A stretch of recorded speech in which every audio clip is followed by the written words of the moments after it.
El Señor esté con vosotros.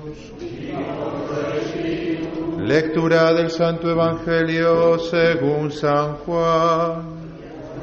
Gloria a ti, Señor.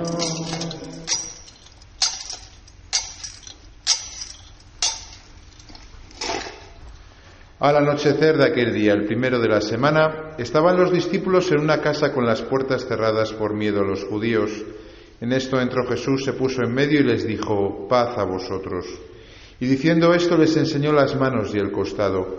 Y los discípulos se llenaron de alegría al ver al Señor. Jesús repitió: paz a vosotros. Como el Padre me ha enviado, así también os envío yo. Y dicho esto, sopló sobre ellos y les dijo: recibid el Espíritu Santo. A quienes les perdonéis los pecados, les quedan perdonados. A quienes se los retengáis, les quedan retenidos. Tomás, uno de los 12, llamado el mellizo, no estaba con ellos cuando vino Jesús.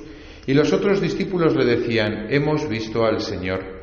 Pero él les contestó: si no veo en sus manos la señal de los clavos, si no meto el dedo en el agujero de los clavos, si no meto la mano en su costado, no lo creo. A los 8 días estaban otra vez dentro los discípulos, y Tomás con ellos. Llegó Jesús, estando cerradas las puertas. Se puso en medio y dijo: paz a vosotros. Luego dijo a Tomás: trae tu dedo, aquí tienes mis manos. Trae tu mano y métela en mi costado, y no seas incrédulo, sino creyente. Contestó Tomás: Señor mío y Dios mío. Jesús le dijo: porque me has visto, has creído. Bienaventurados los que crean sin haber visto. Muchos otros signos que no están escritos en este libro hizo Jesús a la vista de los discípulos. Estos han sido escritos para que creáis que Jesús es el Mesías, el Hijo de Dios, y para que creyendo tengáis vida en su nombre. Palabra del Señor. Gloria a ti, Señor Jesús. Feliz Pascua, queridos hermanos. Estamos, como hemos dicho, celebrando todavía como si fuese el único día, el día de la resurrección del Señor.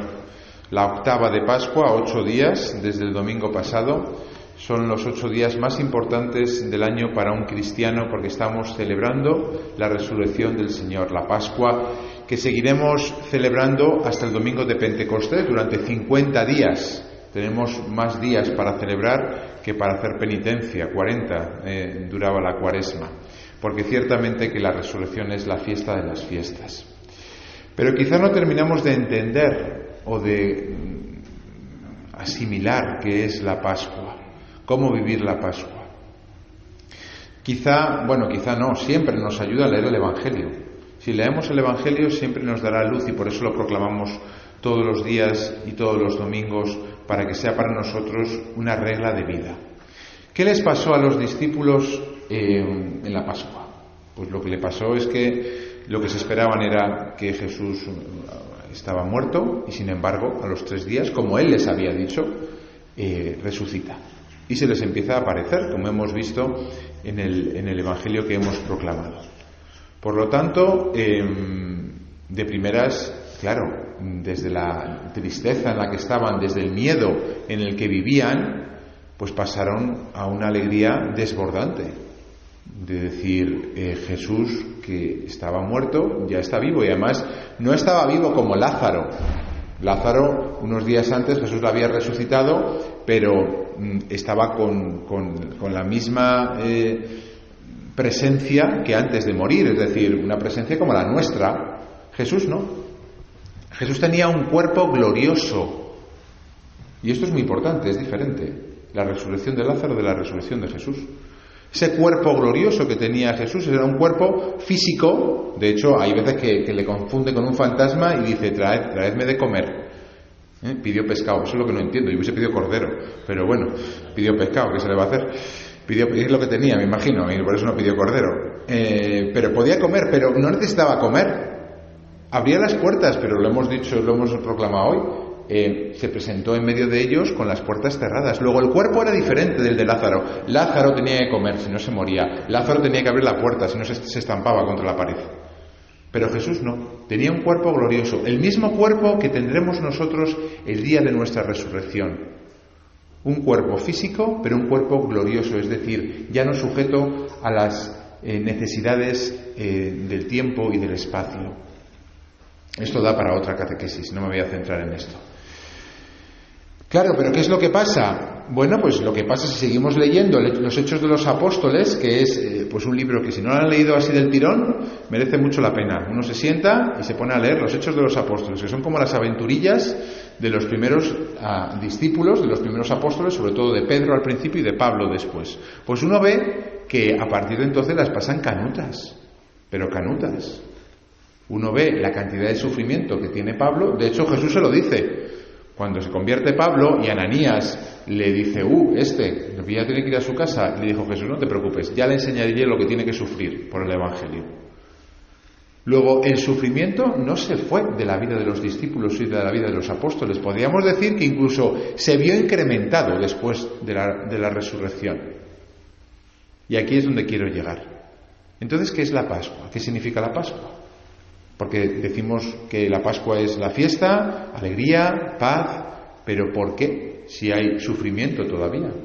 ¿Por qué si incluso hay más sufrimiento después de la resurrección? Por lo menos a los apóstoles les pasó eso. ¿O acaso ustedes después del domingo pasado llegaron a casa y se habían ido todos los problemas? No, siguen ahí. Entonces, ¿cómo hay que vivir la Pascua? A mi modo de ver, y aquí cada uno que rece y que le escucha al Espíritu Santo a ver qué le dice, la Pascua lo que hace es iluminar nuestra vida. Es como ver todas las cosas desde el final. Saber que el final va a ser bueno. Eso es como cuando ahora los jóvenes ven series, ¿no? Y los no tan jóvenes, seguro que ustedes también ven series. O alguna película de estas, ¿no? Entonces las series van por capítulos, como nuestra vida, 8 capítulos, una miniserie, como nuestra vida. Entonces llegas al capítulo 7 normalmente, ¿y qué pasa en el capítulo 7? Bueno, pues está todo fatal. El bueno le han cogido, los buenos están todos en una emboscada, los malos son los que están con todo el power, toda la fuerza la tienen ellos. Y la cosa parece que va. Siempre es igual, ¿eh? El capítulo 7 suele ser de los más interesantes porque acaba siempre como... El 7 y el 8 hay que verlo juntos. No puedes ver el 7 sin ver el 8. ¿Y cuál es el 8? Pues el que todos sabemos. Que al final gana el bueno. Que al final los buenos triunfan. La pasan fatal. Y a veces no solamente el 7, sino el 1, 2, 3, 4, 5, 6 también lo pasan mal, pero en el 8 gana el bueno. Y si no pasa eso, la serie no es buena, no gusta. Esta serie no me gusta.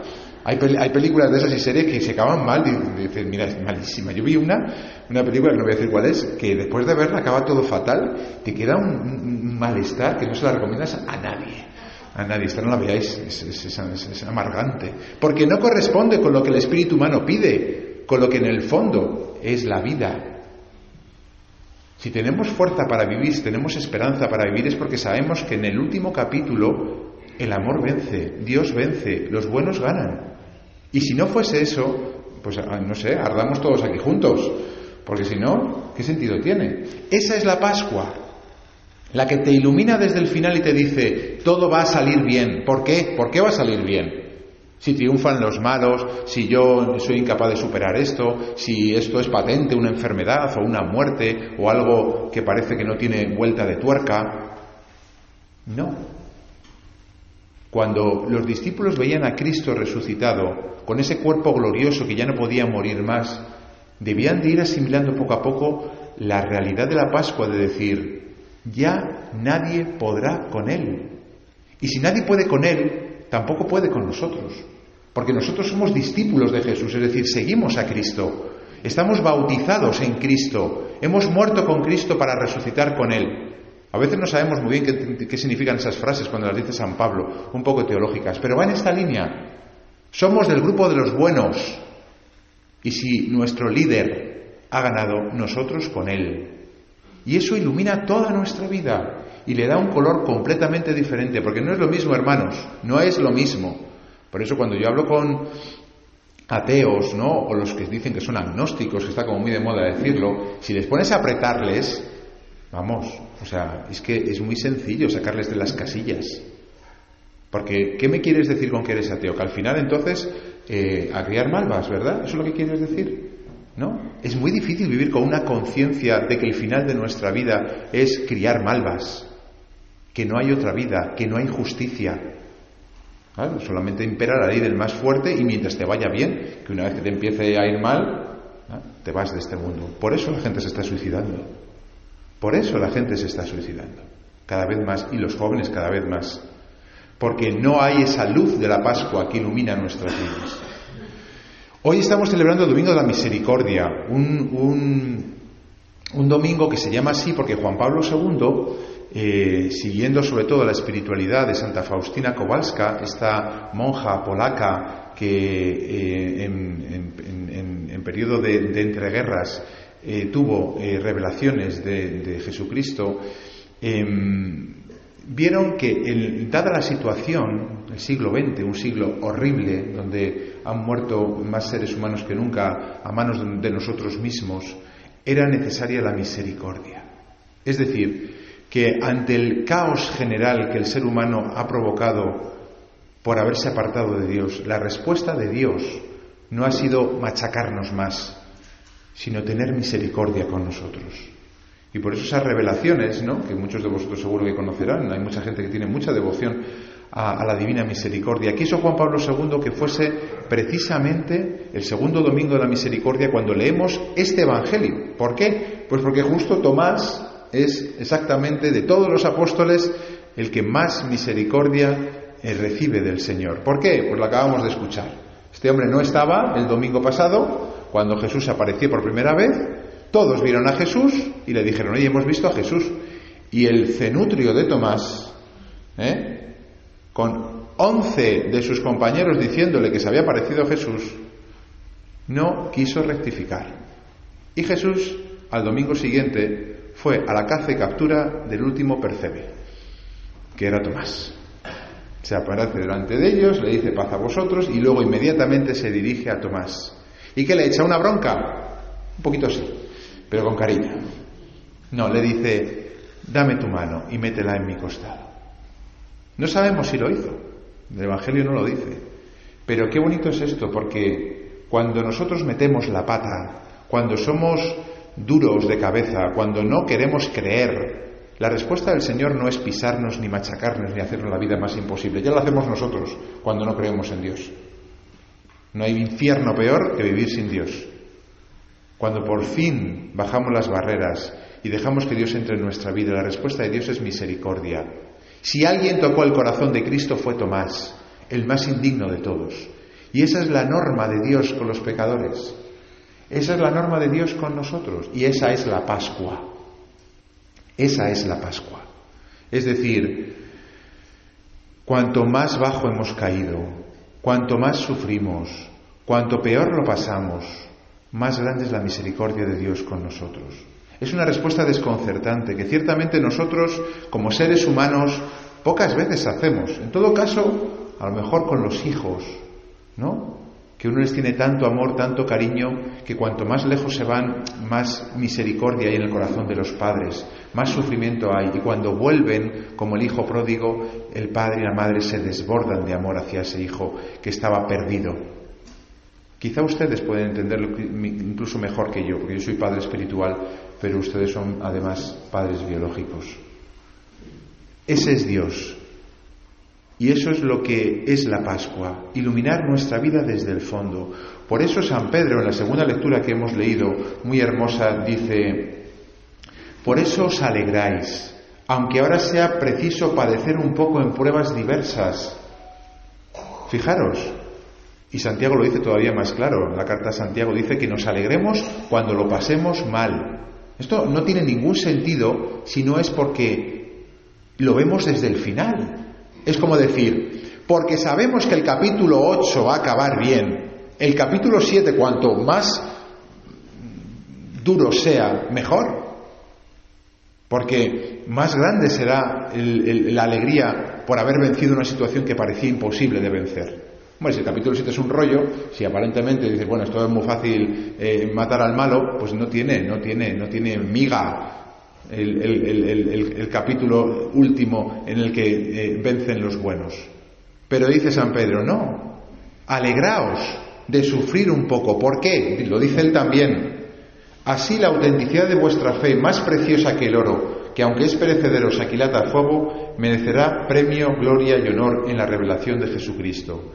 Es decir, porque crece nuestra fe, porque igual que el oro se acrisola en el fuego, nuestra vida se acrisola en las pruebas, nuestra fe, alcanzando así la meta de vuestra fe, la salvación de vuestras almas.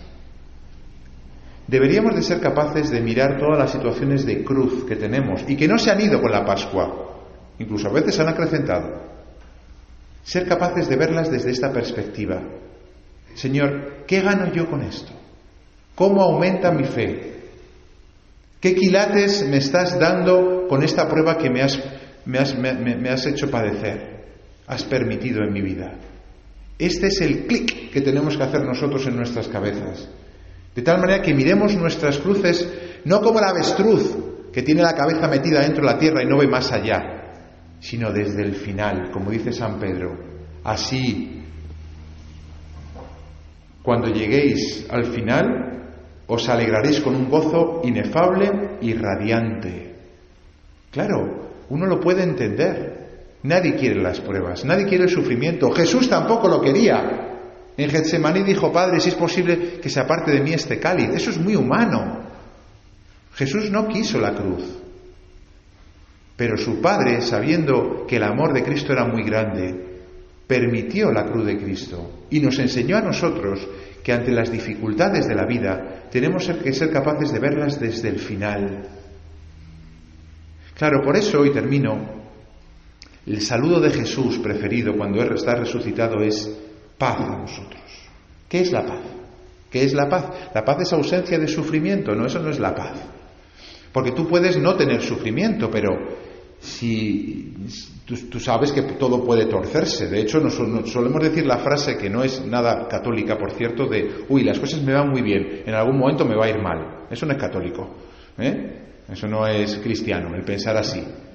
Pero la gente, claro, piensa así si no cree en Dios y tiene miedo. El miedo, ¿cuánto miedo hay hoy en el mundo? Miedo.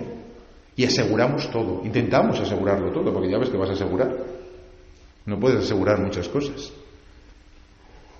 Al revés, cuando uno es cristiano y vive desde la Pascua, tiene sufrimientos, tiene dificultades, pero sabiendo que Dios ha triunfado, sabiendo que Dios lo sabe todo, que todo está medido y es en beneficio de nuestra fe, porque la providencia de Dios es tan infinitamente sabia que todo está ordenado para nuestro bien, uno tiene paz en el corazón. Puede sufrir, claro, es compatible la paz y el sufrimiento. Para eso uno tiene que tener esta visión de la Pascua que nos da lo que se llama en los ejercicios espirituales la indiferencia ignaciana. La indiferencia ignaciana no quiere decir que me da igual todo, me da igual todo. No, indiferencia quiere decir yo no sé qué es mejor para mí, yo no sé qué es lo que acrecienta más mi fe, yo no sé qué es lo que hace que me salve y se salven los que están a mi alrededor. Si vivir con salud o con enfermedad, si vivir 40 o 80 años, si tener el pelo blanco, negro o no tener pelo. No lo sé, y como no lo sé, soy indiferente. Hombre, intento hacer las cosas bien, por supuesto. Pero si las cosas no salen al final y las cruces siguen, las vivo con la indiferencia de saber, Dios sabrá. Y eso da paz al corazón. Y la paz da alegría. Es una cadena. La indiferencia da la paz y la paz da la alegría. Por eso hay mucha gente amargada hoy en día. Hace lo que le da la gana, piensa lo que le da la gana, pero está triste porque no tiene paz en el corazón, porque en el fondo tiene miedo de perder las 4 cosas que tiene. La Pascua nos tiene que dar este regalo, y especialmente hoy, el Domingo de la Divina Misericordia, no tener miedo, vivir en los brazos de Dios, vivir nuestras cruces con la paz que da el saber que estamos en brazos de Dios y que Él ilumina nuestra vida desde el final y que Él ha triunfado y que por tanto nosotros también con Él. Eso nos dará la verdadera alegría de la Pascua. No es fácil de vivir, tenemos que meditarlo, tenemos que esforzarnos, tenemos que cambiar nuestra manera de ver las cosas, desde el final, desde el capítulo último, en el que Cristo gana y nosotros con Él. No nos quedemos en los capítulos de sufrimiento, de lucha, de pérdida, de derrota, de batalla, que a veces nos pueden agotar y a veces pueden llenarnos de desesperanza. Si Cristo ha vencido y nosotros somos sus discípulos porque estamos bautizados en Él, nosotros también triunfaremos. No como habíamos pensado, no como querríamos que hubiese sido nuestra historia, sino como Dios sabe que es mejor para nosotros, para que se acreciente nuestra fe y lleguemos al cielo con lingotes de oro. Que la Virgen, que supo ver así las cosas incluso antes de la resurrección, ella esperaba con una fe como nadie la tuvo, nos ayude a mirar nuestra vida así.